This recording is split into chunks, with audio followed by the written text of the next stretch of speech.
Hey, everybody, it's Eddie from Tokyo. This is your cryptocurrency update from Japan. Well, I'm on the right-hand side today because I got a request. When I put myself on the left-hand side, I have a tendency to move myself around to be able to read the text, and I guess that was a little bothersome. So if it's bothersome for one, it's probably bothersome for many. So let me try the right-hand side. And then there is also somebody who is telling me he wants the picture larger. So yeah, it's a little too large for me, but I'll just let it rip on this particular video. All right, so I was on the Yahoo site taking a look at Ripple News, trying to find out what's going on. They have a bulletin board that is real time, and I was just looking in Subete, which is everything, and I noticed, wow, this DMM ad. It's a new one. And DMM, as you know, is one of the most aggressive platforms in regards to advertising. Yeah. So I said, okay, let's check out what is DMM doing. Well, there I am. I'm on top of on top. I'm sorry. I'm just going to have to move myself. Okay, DMM Bitcoin. That's the name of their website. So the founder of this website is actually from the porn industry. And I shouldn't even say from, he's in the porn industry. And that's why his ad looks a little on the sexy side. And he has gone with this look and feel from the beginning. This ad is just everywhere, not just the internet, but it's on billboards, it's in the trains, it's on print advertising, it's everywhere. So his branding, I think, is working. He has a very aggressive campaign. So I just want to share with you what he's doing here, because when we look at all of the virtual currency platforms that are coming for trading in Japan, we have 16 that are registered and licensed now. But as you know, and as I've been saying, there are more than 100 applications in the queue. And Yahoo, Coinbase, Line, I mean, the list just goes on. The biggest exchange from Canada just announced they want to come. So the VC trade site by SBI, I've been just really telling everyone all the way that Mr. Kitao, which I think is a very smart businessman, has to come up with a good campaign to compete, because it's very competitive in Tokyo. And so no doubt he will. He just got live, so just, I'm sure, hang in there for a little bit. But what he's going to have to compete against is a campaign that looks like this. So these are the coins that you can trade on DMM, and they have some straight trading and they have some leverage trading. They are running a zero fee campaign, and that zero fee is for new orders and even withdrawal. Now, if you want to do leverage trading, you do have still a 0.04% fee. So here you see the pairings for straight trading. And then you can come down here and see these are the pairings for leverage trading. And XRP does pair up with Japanese yen. So there, if you're going to do some leverage trading, there's a huge selection of different pairs that allow you to really get involved. And then, of course, they're promoting you can do this on PC or Android. This is the actual breakdown of the fees, and then they're using Line, which is the #1 messaging app in Japan, for their 365-day, 24-hour support. So that is what is happening in the world of campaigns for getting business. And I'm just sure this campaign is going to be extremely successful. So I'm very much looking forward to what SBI is going to do, because I'm positive he will run something that entices many users. Okay. This was a wow story, and I was so happy to see it's written by my favorite cryptocurrency author out there. And I know it's kind of funny, but I actually follow the writers more than I follow the websites that they're listed on. But I have found that he is, Siamak is one of the best in this space. So he wrote about the Beyond the Block Summit in Seoul.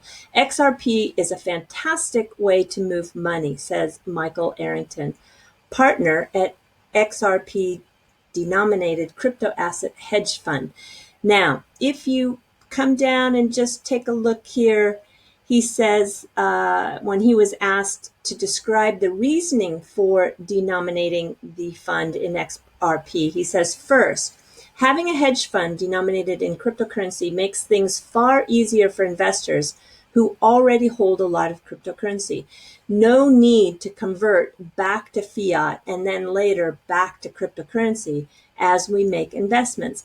Everyone saves fees and time that way. Second, XRP developed by Ripple is particularly useful for us. While we don't have a commercial relationship with Ripple, they are not investors in our fund, for example, we are still able to use their super fast and secure settlement infrastructure. All right, so this next was even more glowing in terms of talking about XRP. So during the interview with the CNBC crypto trader, Arrington was asked why did he had chosen to denominate his fund in XRP. And Arrington replied, XRP is really, really good way to move money. So we denominate our fund in XRP because it's a fantastic way to move money cross-border very quickly at almost zero cost. So there's a lot of tribalism in cryptocurrency. The one thing they all agree on is they all hate XRP because it's centralized. They think it's corporate managed, etc. I mean, none of that is really true. But what it is a fantastic way to move money. And while the other more centralized cryptocurrencies sort of find their way towards becoming more efficient, in the meantime, XRP is fantastic. So from a hedge fund point of view, it's great to denominate ourselves in XRP. What a great article, huh? Yeah, and from my favorite writer. That makes me happy.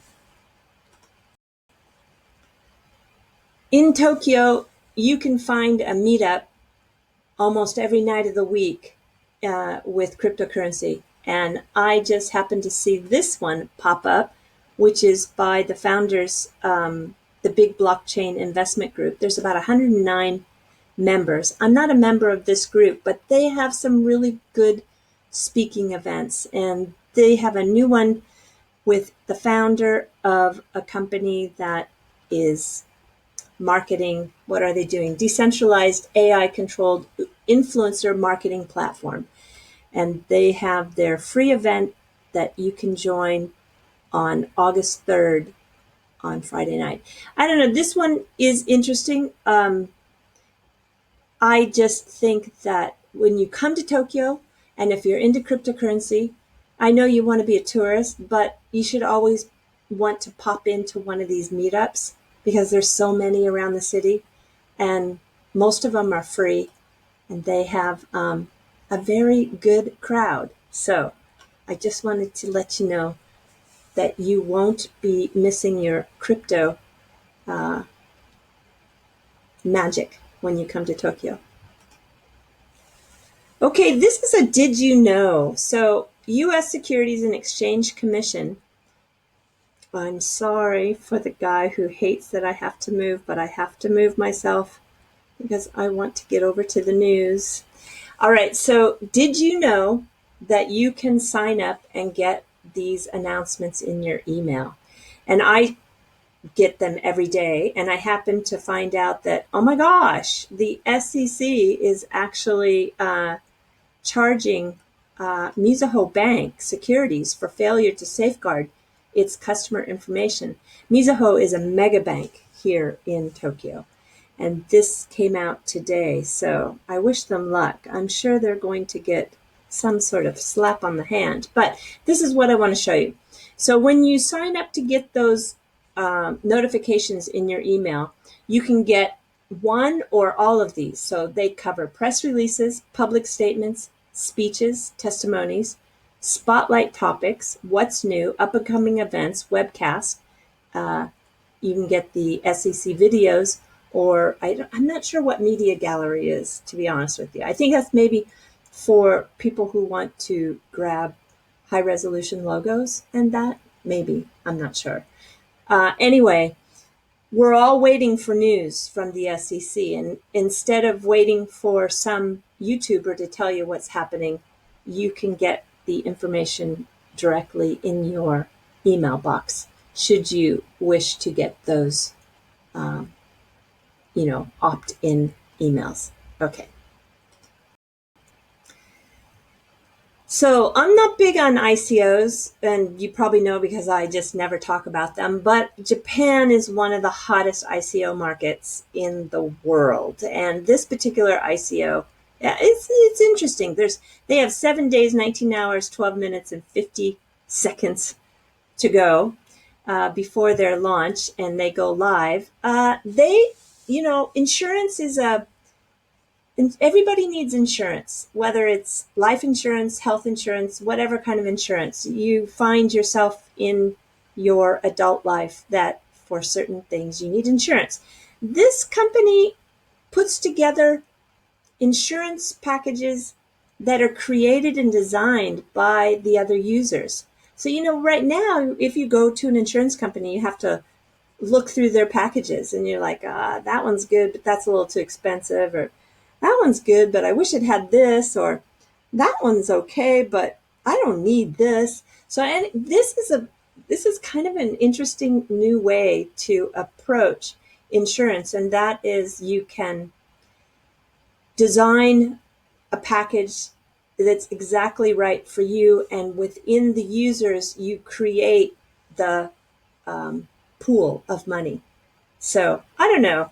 It's interesting, but I just wanted to point out that there's only 2 languages that this Unizon decided to do their website in, and that's Japanese and English. And this is, every time I open up a blog, I see people talking about Unizon. So I don't know if it's good. I don't know if it's bad. I think the concept is very interesting. And I just wanted to spread that information about how hot ICOs are here in Japan. Okay, this is a fun story. This Saturday, a new cafe, bar, virtual hangout opens up. And it's called Mona Bar Tokyo. Sorry, it's just not going to work. I have to move. I'm sorry. All right, so Mona Bar Tokyo is in a neighborhood called Koenji. And Koenji is kind of on the north. If you look at Tokyo as just the Emperor's Palace is in the middle, and that's considered the center. And if you look at how it builds out from all around the Emperor's Palace, Koenji is northwest. And it's a very cool neighborhood. If I didn't live where I live, I might consider moving to Koenji. And this is new kind of cafe restaurant that's going to open up. And you can see they take Monacoin, BitZeni, Ripple. I just missed. We can take a look at that. They take more than just Monacoin, but Monacoin is the kitty meme, kind of like Dogecoin is in the West with the Shiba Inu, which is the dog on the top. Okay, there's a Nanje coin, Ripple, and NEM. So those are the currencies that you can use to pay for your drinks, or food. And I think actually they charge a $5 cover to get in. I got a feeling this is going to be a place where people hang out, not so much to go for food or drink, but to hang out and talk about the cryptocurrency space and coins. I'm really pretty sure that's the crowd that's going to go there. So they have this is called a chazuke. It's a hot rice soup. And then let's go just really quick to the menu. It's a simple menu. That's why I know it's not totally focused on food. They are more focused on, I think, a space to hang out. They have also, this is a Mona sandwich, sando. Yeah, and they have, curry and lots of little small dishes that are only 500 yen. So that's only just a little under $5. So it's not a Michelin star restaurant, and it's not promoting so much its food. It's promoting the place that you can come in and hang out. And that's kind of in their concept here. So anyway, Koenji. Now comes the fluff, which is your story about Japan. If you're new to this channel, at the very end, I talk about something in Japan. Koenji is a very cool place. It is considered the coolest hood in the Tokyo area. And it's known as Anime Town, which is classified as one of Tokyo's special wards, which makes good on its reputation. It has a lineup of around 70 production studios. So if you're into anime and manga, this is where all the studios are, including Gundam creators, which is by Sunrise. Wow, I know the wife of one of the executives there. She's an artist. I have some of her pieces. It's great. I didn't realize that was Sunrise. But anyway, a central part of the local economy, the industry even runs its own visit-worthy Suginami Animation Museum. The ward is also popular for its shotengai. Shotengai is like an old-fashioned shopping street. It's outdoors, usually not covered, but sometimes it's covered. But it's open air. And it's usually filled with mom and pop shops. And the ward is also popular, let's see, and it's found outside particularly, it's outside, and it's outside the station there. An essential part of the local experience, each shotengai has its own color and vibe. That is so true.